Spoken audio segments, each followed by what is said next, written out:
ఈరోజు వారు చెప్పినట్టు నేను ఇంత మునిపే చెప్పాను, every crisis is an opportunity అని. వచ్చిన 6 నెలల నుంచి ఎక్కడికక్కడ ఏ విధంగా పోవాలనో అటు డిప్యూటీ సీఎం కానీ, నేను కానీ, మంత్రులు కానీ అందరం వర్కౌట్ చేస్తున్నాం. ఇటీవల ఐటీ మినిస్టర్ అమెరికాకి వెళ్ళడం, ఓసారి మన ప్రయత్నాలు చేస్తే ఇమ్మీడియట్గా ఫలితాలు రావు. చాలా మంది ఫలితం వస్తేనే నేను మాట్లాడతాను అనే పరిస్థితిలో ఉంటాం. అది విశ్వసనీయత కాదు. ఎప్పుడు కూడా విశ్వసనీయత రావాలంటే నెట్వర్కింగ్, ఫ్యూచర్ని విజువలైజ్ చేయడం, దాని ప్రకారం పనిచేస్తూ ఉంటే వస్తుంది. అందుకే మొన్నే ఐటీ మినిస్టర్ గారు అమెరికాకు పోయినప్పుడు అందరినీ కలిసి అదే మరిగా గూగుల్ క్యాంపస్ కూడా వెళ్ళి వాళ్ళు రిక్వెస్ట్ చేశారు. దాని ఫలితం ఈరోజు గూగుల్ కంపెనీ విశాఖపట్నానికి రావడానికి మీకంటే ముందే ఒక ఎంఓయూ చేసి ఇక్కడికి వచ్చాం. దానికే లేట్ అయింది. ఒక హాఫ్ అన్ అవర్లో మీటింగ్ అవుతుంది అనుకున్నాం, కానీ వాళ్ళను కూడా మనం ప్లీజ్ చేయాల్సిన అవసరం ఉంది. ఎవరైనా వచ్చినప్పుడు మీకు కూడా బ్యూరోక్రసీ కూడా ఇది ఒక లెసన్, అందరికీ బ్యూరోక్రసీ కాకుండా మినిస్టర్స్ కూడా మనం కానీ ఒక పాజిటివ్ నెట్వర్కింగ్ కానీ పాజిటివ్గా కన్విన్స్ చేయగలిగితే ఆటోమేటిక్గా పాజిటివ్ యాక్షన్స్ వస్తాయి. మనం వచ్చారు, ఈరోజు వచ్చారు. ఈరోజు నేను ఎప్పుడు మాట్లాడుతున్నాను, ఒకప్పుడు ఐటీ మాట్లాడాను, ఆ తర్వాత ఆర్టిఫిషియల్ ఇంటెలిజెన్స్ మాట్లాడుతున్నాం, ఇప్పుడు డీప్ టెక్ గురించి మాట్లాడుతున్నాం.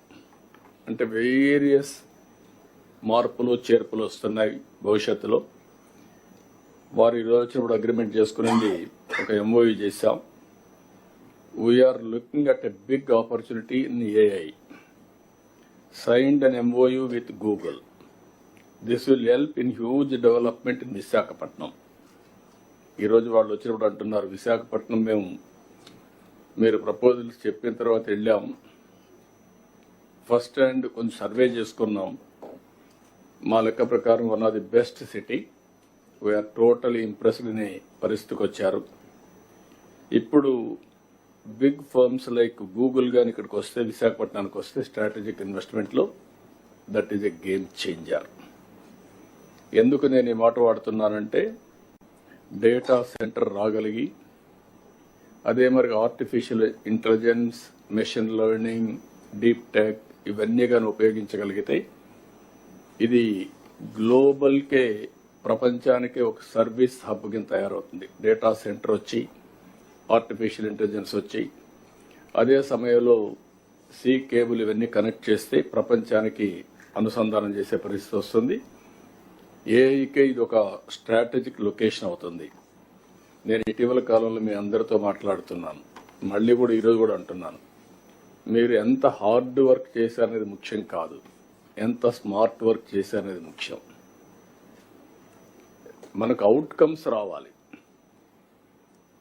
మనం కష్టపడి పనిచేస్తున్నాం, ఫలితాలు లేకపోతే దానివల్ల ఏది రాదు. అందుకే నేను కూడా రాష్ట్రాన్ని ఒక నాలెడ్జ్ సొసైటీగా తయారు చేయాలని. Knowledge economy is different, knowledge society is different. రేపు రాబోయే రోజుల్లో ప్రజలు కూడా హార్డ్ వర్క్ చేయడం కాకుండా స్మార్ట్ వర్క్ చేసే పరిస్థితి రావాలనుకుంటున్నాం. దానికి కావాల్సిన నాలెడ్జ్ సొసైటీగా తయారు చేయడం,